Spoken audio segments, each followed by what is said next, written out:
Ito mga karon dyan, hawak ko itong isang napakalakas sumagap ng signal na Wi-Fi receiver. Ito ang ating Avidus Dual Band USB adapter.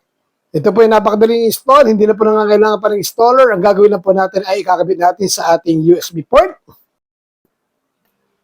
At check natin kung siya ay na-detect na ng ating system. Okay, so ayan, na-detect na po siya. Double click po natin.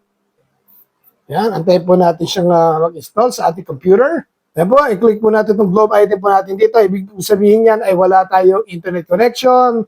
Check natin at ayan po ang mga available internet connections po natin. O yan po, i-connect na po natin sa may pinakamalakas na signal. Yun, nakakonect na po tayo. So magbukas na po tayo ng YouTube. At yan. Alright, so ayan, mabilis naman po siya, no? Ito pong ating Avidus Dual Band Wi-Fi receiver ay mabibili sa halagang wala pang 400 pesos.